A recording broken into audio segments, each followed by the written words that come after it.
Karibu kwa taarifa zetu. Tunaanza katika bunge la Senate ambapo maafisa wakuu wa Kenya Power akiwemo kaimu meneja mkurugenzi Jared Otieno wamehojiwa na kamati ya Senate ya Kawi kuhusu wizi wa malipo ya umeme katika kampuni hiyo. Maseneta wakiwataka maafisa hao kuelezea ni kwa nini bei ya umeme imepanda mno licha ya serikali kuanzisha mipango ya kupunguza gharama ya umeme. Hebu tusikize yanayoendelea. Customers confirmed that actually they were aware and they were part of this fraud, and that is why we requested that this amount is recovered from the customers because they were part of it. Thank you. And you have those customers? Yes, I have the list. We have the list. We even have statements from the customers. Okay. Themselves. And if I may ask, the total how much? Are they the mama bogas we are talking about, or they are the guys in Italian suits in town? Actually, most of them are ordinary Kenyans. Chair. Most of them are Italian ordinary Kenyans. Chair. About 2,000, 3,000, that kind of. Chair, I want us, now that they have opened that door, I want us to listen to this. How are these customers benefiting from the fraud? Who was being defrauded? I'm a customer, I pay you 3,000. How do I benefit from that fraud? I know you lose money as KPLC, but me as a customer, how do I benefit? Okay, the way the customers were benefiting is that when the tokens were generated and when they were sent to them, the amount of tokens that they would have ordinarily gotten were higher than what they should have gotten. Like, for example, if KPLC was giving out a token worth 3,200, the customer would get the same for 1,000 shillings instead of 3,200. So actually, the customers were reducing their cost of buying the tokens. So that's how. Advertise that you are selling discounted tokens. No, these are the fraudsters who are advertising. Okay. No, you still on that. So a customer pays 1,000 shillings for something 3,000. So you say that the customers were involved in the fraud. Yes. How did they pocket the money? You see, a token that would ordinarily cost 3,200, they were getting at 1,000 shillings. How would a customer know if you meet somebody there telling you this is 1,000, it works, and you pay? How would I be involved? I want power. I pay for that, and you give me. How would it be my fault? How would it be? Because we are still looking at these customers. You are monopolists. Now you go and tell them we'll disconnect you because the chair, this organization twists people. I have people in Mombasa who are given a bill of 400,000 shillings. They have been paying 50, 40, and told you pay up front first, or we disconnect you. So using the power of monopoly, they cause you to admit that you are at fault.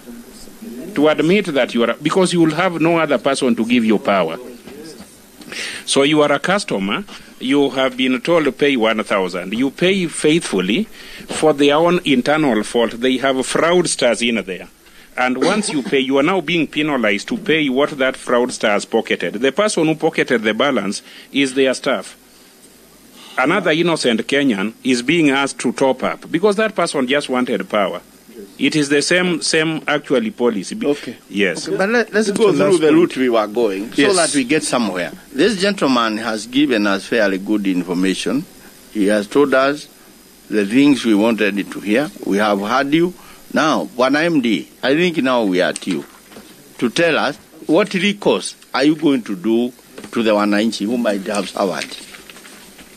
Okay, now riding on what the investigation officer said is that all the customers who were affected bought those tokens at a discounted amount knowingly. All of them. All of them. From the fraudster. Yes. Okay. My staff. Yes. Okay. So what?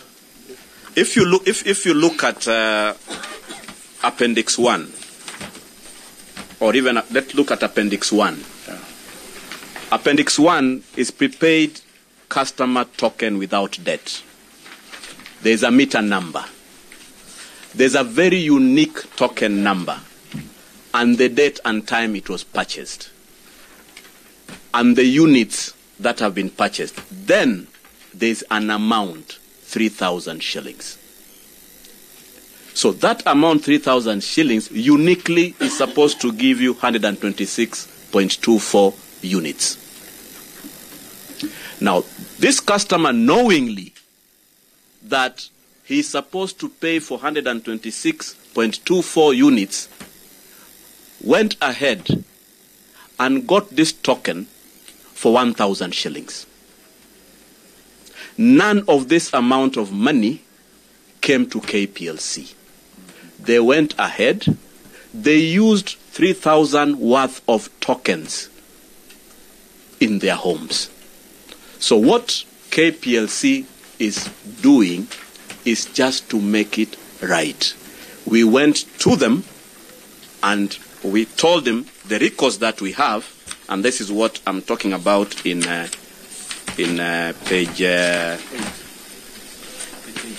8, that we actually went to the customers and we raised the concerns and we told them, please, this is the situation that you are in. You engaged in this, you can call it fraud.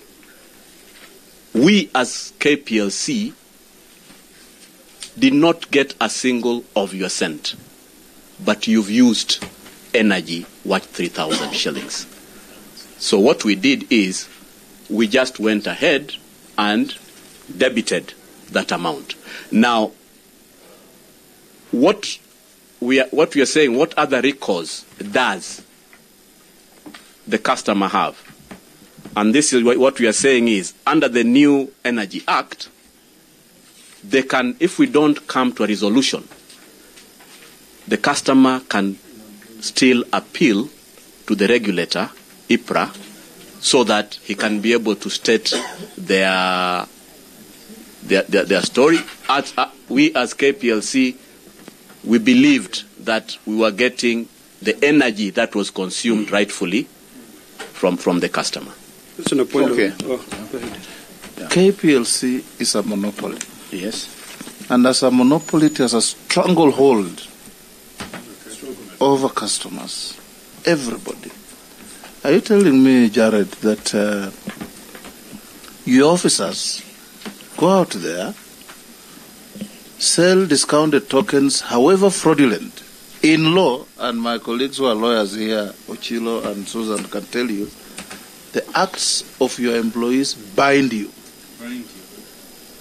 They are your constructive agents.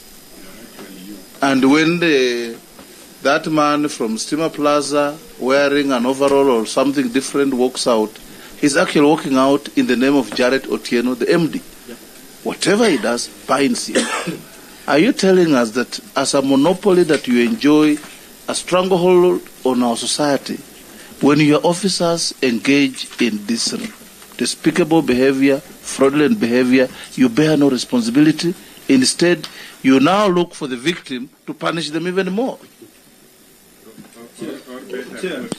Chair, what I've heard the MD saying in simple English is that Kenya Power staff, which means you as MD, engaged in fraudulent activities, sold 35 million shillings worth of tokens, and that money was pocketed by staff of Kenya Power. And then after that, you now say that 35 million shillings worth of tokens was sold to Kenyans willingly at a discount price, and now you go back and penalize them. Even people who did not even know. Yeah. It is, you know, Chair. Yes. And I say, before you come, let me finalize. No, I'm on a point of order. Just relax, Mr. Chairman. We cannot let this go away. Okay. We have to make sure that these people take the responsibility. And one of my advice is this: this could be a Kenyan parastatal, but you're in business. You should behave like you're in business. the customer is always right. And in this case, you are punishing the customer who is right. Because not all the 35 million went to people who knowingly participated in that fraudulent activity. Now, if the information is correct, which this gentleman gave, and unless to the contrary,